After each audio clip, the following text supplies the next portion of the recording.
जय श्री कृष्ण, जय श्री राम। पूरी तरह से अप्सराओं के प्रेम जाल में फंसते हुए दिख रहे हैं महर्षि श्रृंग।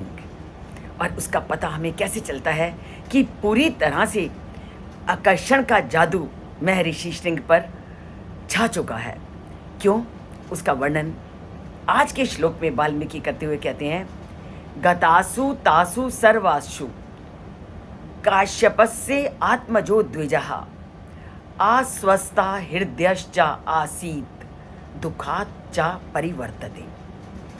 जैसे ही अप्सराओं ने आश्रम से बाहर कदम रखा, आश्रम से बाहर गई और ऋषि श्रृंग अकेले हो गए। और जैसे ही अकेले हुए तो वो उनका ध्यान, उनका चिंतन केवल किस में लगा हुआ था? उन अप्सराओं में।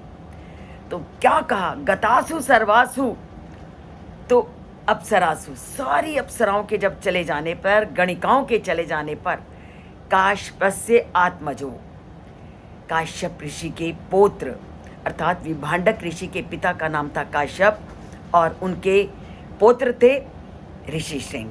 पूरी तरह से वो उन्हीं के बारे में सोचने लगे और उनका हृदय कैसे हो गया? अस्वस्थ हृदयश्च आसीत, और उनका हृदय पूरी तरह से व्याकुल हो गया। किसके लिए?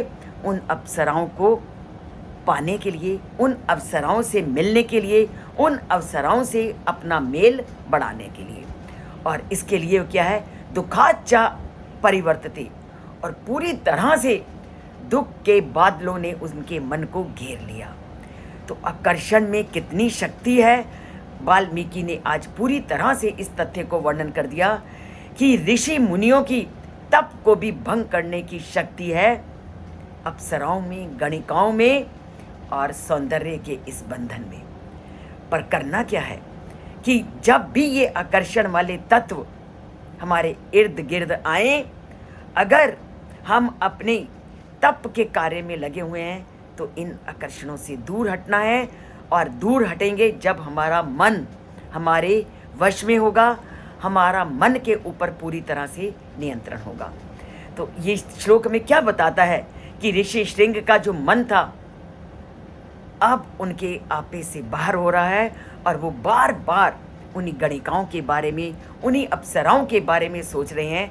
अब अप्सराओं के बारे में सोचते सोचते वो क्या करते हैं, इसको हम कब जानेंगे? कल के श्लोक में, कि अप्सराओं के बारे में सोचते हुए क्या वो दोबारा से उनको मिलने जाते हैं या दोबारा से उनके साथ संपर्क स्थापित करते हैं या अपने मन को ही पूरी तरह से नियंत्रित में करते हैं। तो अपने मन को नियंत्रण में करना ज़रूरी है या अप्सराओं से दोबारा से मेल मिलाप करना ज़रूरी है, ये जानेंगे कल के श्लोक में। तभी जब इस चैनल से जुड़ेंगे, उनके साथ अपना नाता जोड़ेंगे और परमात्मा के साथ अपना संबंध स्थापित करेंगे। तो करते हैं परमात्मा के साथ अपना संबंध इस चैनल से जुड़कर। सब्सक्राइब नहीं किया तो सब्सक्राइब करके और लाइक का बटन दबाकर जय श्री राम, जय श्री कृष्ण लिखकर।